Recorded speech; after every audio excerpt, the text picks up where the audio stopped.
Hello மக்களே, எல்லாருக்கும் வணக்கம். எல்லாம் நல்லா இருப்பீங்க நம்புகிறேன். நானும் நல்லா இருக்கேன். இன்றைக்கி தான் அந்த சட்டப்பேரவையில் நடக்கிறது அப்படியே நம்ம லைவாக பார்க்க முடியுது. ரொம்ப நாள் நம்ம அதெல்லாம் வாட்ச் பண்ணுறது எல்லாம் பார்க்குறதும் இல்லை. பெரும்பான்மை என்ன மாதிரி தான் நீங்களும் வந்திருப்பீங்கன்னு நம்புகிறேன். நிறைய பேர் இன்றைக்கி விட்டு கவனிச்சிருப்பீங்கன்னு நினைக்கிறேன். ஏன்னா காலையில் உதயநிதி அண்ணன் பேசும்போதே எனக்கு தெரிஞ்சது என்னன்னா, இது ஒரு முதல்வர் அப்படியே உட்காந்து சைலண்ட்டாக பார்த்துட்டே இருக்கார். ஏகப்பட்ட குற்றச்சாட்டுகளை அவர் அடிக்கிட்டே வந்தார். சோஃபாலாம் கொடுத்து என்ன இது புஷ்ப படம் மாதிரி இருக்குது, ஆட்சியாக என்ன இது அப்படின்னு சொல்லி நிறையா அடிக்கிட்டு இருந்தார். இதுக்கு என்னடா எதிர்வினையே இல்லாமல் உட்காந்துருக்காரு, என்ன பேச போகிறாரோ அப்படின்னு தான் யோசிச்சுட்டு இருந்தேன். மனுஷன் இப்போ ரிப்ளையை போட்டு தட்டி தூக்கிட்டு இருக்காரு அவர் பாட்டுக்கு.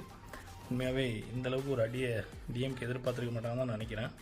உதயண்ணன் கொஞ்சம் அமைதியாகவே இருந்திருக்கலாம். எடுத்த உடனே முதல் நாளே இந்தளவுக்கு அவர் கொஞ்சம் பிளாஸ்ட் ஆரம்பித்தோடனே இந்த பக்கத்தில் இவர் அவரோட பாணியில் செம ஆட்டிடியூடாக சைலண்ட்டாக பயங்கரமாக ஒரு ரிப்ளை கொடுத்துருக்காரு. நீங்களும் என்ஜாய் பண்ணுறீங்கன்னு நினைக்கிறேன். நான் ரொம்பவே சந்தோஷப்பட்டேன். ஏன்னா இந்த மாதிரி ஒரு ஆரோக்கியமான அரசியலாக இருக்கணும். ரெண்டு சைட்லேயுமே வந்து ஆரோக்கியமாக இருக்கணும். நேற்றுக்கு ஒரு இஷ்யூ வந்ததை நீங்கள் பார்த்துருப்பீங்க.